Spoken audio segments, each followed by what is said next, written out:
What's up, YouTube? Welcome back to the channel today. Got a little bit of a surprise today. Only a select few individuals are aware that I now hold here the Note 20 Ultra 5G, lowercase 5G. Anyways, you've probably seen it online in various videos. So obviously there were so many leaks that when it came out there wasn't really much of a shock as to what it was, but due to very good deals and discounts that were offered, I went ahead and picked one up in the 5G Ultra variety with 512 gigs of RAM, 512 gigs of storage, pardon me, and 12 gigs of RAM. So far, fantastic, other than this huge camera hump, which is really bizarre. I think it just takes some getting used to. Those of you who have held, played with, or owned a S20 Ultra are somewhat familiar with this already, this design. To me it's new, but it does look striking and pretty cool. But before I get into any more details about this thing, I just wanted to express my concerns, or not my concerns, but my reservations and annoyances with this thing so far from the very moment of unboxing it. Now, I watched a famous unboxing by a gentleman whose name begins with J, as he did some durability testing. And I noticed during his unboxing that he pulled out the little packet and there was a case in there. And then he pulled out the phone and he scraped it and said, oh, that's nice, there's some built-in protection because they put a screen protector on there, so he peeled that off. I don't have a screen protector on mine at all. I guarantee you there's no screen protector. Nor did this phone come with a case, which his came with a case. It's kind of frustrating. This is the unlocked version from Samsung's website, so kind of disappointing when you think about how much these things retail.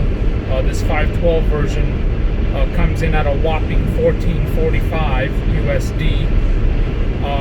No case, no headphones, no screen protector, a lousy 25-watt charger. Very disappointing, really, Samsung. Come on, you gotta up your game. You got other people out there like OnePlus who bundle, Type-C headphones in there and a case almost always, and a screen protector.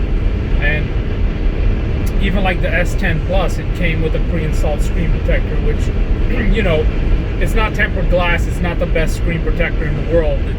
But it's good to keep some scratches and things off your phone when it's in your pocket and whatnot. And, because the last thing you want to do is put this beautiful thing in a case, but unfortunately you probably will have to, because you don't want to drop this thing. So I actually have this OEM case, which part of the promotion was $200 Samsung credit, so $20 of that went towards this, or 30, I can't remember.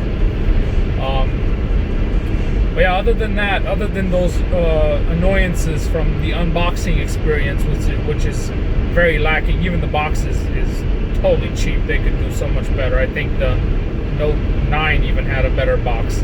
Not that it matters, because you're not gonna, you don't use your box every day. You use this every day. But still, when you're paying such a premium, you want to feel that everything from A to Z is premium, not just the handheld itself, the handset itself.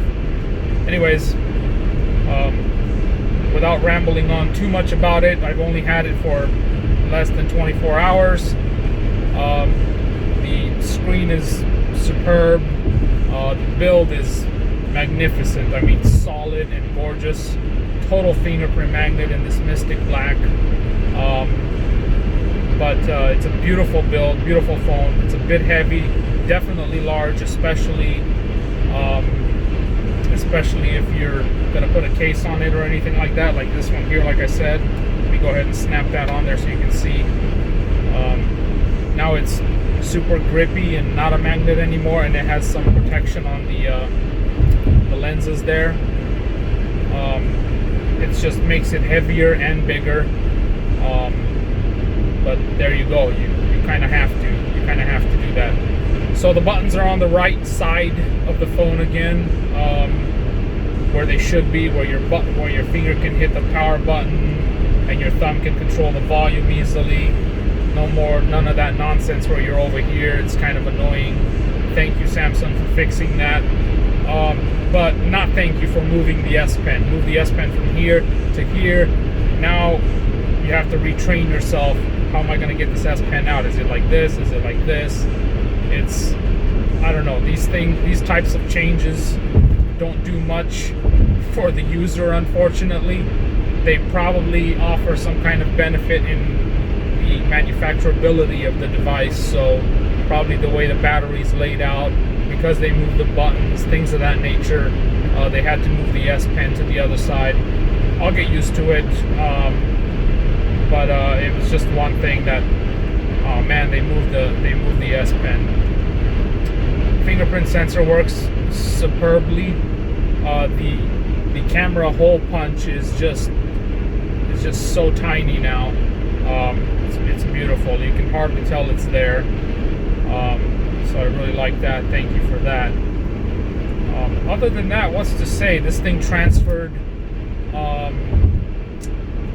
I believe it was 100 gigs of data in like 40 minutes between the Note 10 and the Note 20 with a straight cable. So that was really nice. Pretty much everything transferred, apps, everything. Samsung Sync or whatever they call that app works very well now. I like that. Makes switching easy, and I think that's what you want. You want people to feel like it's not a chore, it's not a big deal. So that worked out pretty well. And yeah, other than that, we'll be back with more details on what we think, or what I think of this phone, maybe in a couple weeks, couple months. We'll see how it goes. So far I've taken about 30 photos with it, and I have to say the cameras are outstanding. I mean, just look at those things. I did side by side with the Note 10 Plus, which is what I'm filming on today. I did some side by side camera shots in the ultra wide, the standard, and the zoomed in version. Definitely the Note 20 Plus or the Note 20 Ultra takes the lead on that. Maybe not by a whole lot, but definitely I think in my eyes the colors are better, the sharpness is better. They did a good job there. So, but we'll do more side-by-side comparisons and more analysis in the days to come, and we'll go from there. Thanks for watching. As always, if you like this video, if you're into tech or other strange things that I might post about, be sure to like and subscribe, and we'll see you next time. Take care.